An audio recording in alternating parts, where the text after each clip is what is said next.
Brothers and sisters, take a nice deep breath in with me. It's a beautiful day out here in sunny South Florida.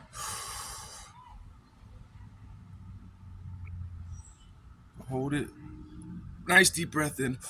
Ooh, let the sun touch your skin, let it kiss your skin, and release all the negative energy. And I want to start by giving my thanks and praises to everybody. I hope you're all having a wonderful, splendid day. But I want to help you learn from what I've learned, how to process and then ultimately deal with trauma. And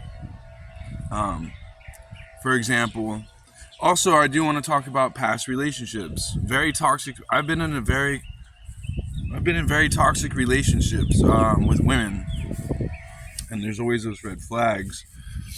But recently, I got out of a relationship that was more than toxic. She would hit me, and she kind of got used to hitting me, and then it abruptly ended. There was no closure, and that actually really traumatized me. Okay, it hurt. I felt betrayed inside.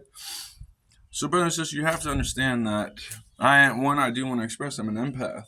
Two, to every empath out there, you have to sometimes be a little selfish in your life and take control. So I'm going to tell you that I did want to break up with her, but I didn't want to break up with her because I felt as if I was a caregiver and I was always there to help her. And yes, I was there to help her, but I wasn't there to be a caregiver.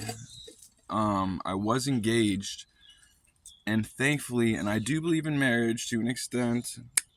No fingers being pointed back at me. Not today, not tomorrow. I was engaged, and yeah. So I went through a very traumatic ordeal, which I knew from past experiences and past relationships that I knew it would get better, and I just understood it would take time. I'm finally gotten over it, but how? The question is, how have I gotten over this? And also, okay, so if you have a memory imprinted in your head right now of something really, really terrible that happened to you, and you play it over and over and over again, and or you get shooken up by the memory, or something happens like a loud bang that reminds you of it, scares you. So it's PTSD. But how have I gotten over PTSD? How am I actually slowly going through? Think in terms of 369: vibration, energy, and frequency. When you do this thing, I had to accept. Acceptance was the most important part. I had to accept this person no longer wanted me in their life, and on top of that, I had to really accept that it was very, very toxic. And why would I want this person in my life? It was almost like I had Stockholm syndrome. Um, but how did I make it out? Is by I almost feel like the government came in and was like, okay, we can't have this. I almost felt like that because the way it happened was quite unusual, but it was definitely in both of our favors, particularly mine. I felt like she was slowing me down, but I've gotten over the trauma by reliving it. And I hate to say to relive it, but relive it until your brain starts, um, your brain will eventually start. Like for me, things stopped bothering me so much about the incident that happened. So you just gotta understand there's good, bad people and good, bad, and ugly people out there, okay? And they're hurt people hurt people. Shout out to my mentor. And they will go out of their way to hurt you especially if they have mental illnesses. Right now, huge thing is mental illness. And you get into a relationship with a person not realizing they may have an mental illness. Of course, I would never say anything negative or talk down, but the truth of the matter is this person had a mental illness that I did not want to see.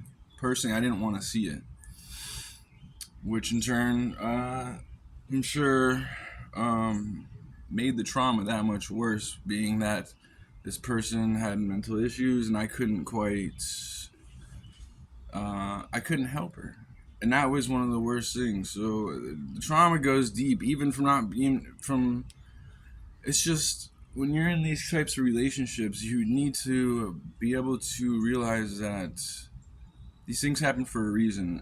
Why do they happen? We don't always know, but Think positive and always. But look at this, they're dope, right? Praying mantises.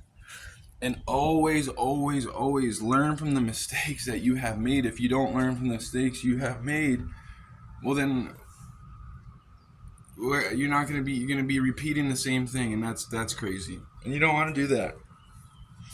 And another thing, brothers and sisters, I've been in long-term relationships all my life, and that's fine. That's cool. But for the first time in my life, the first time in my life, I've actually, isn't that cool? I've actually feel like I don't need a woman in my life at this moment. But for all the men out there that are going through a rough time, and I know it's men, dude, mentally abusive, going against all this shit. But it is mainly men now, which is quite interesting. Hold your head up high, and don't let these things get too don't let it bother you too much, because even though it may have been personal and it feels very personal inside, you have to understand these people don't know how to sometimes they don't know how to feel, but what they're doing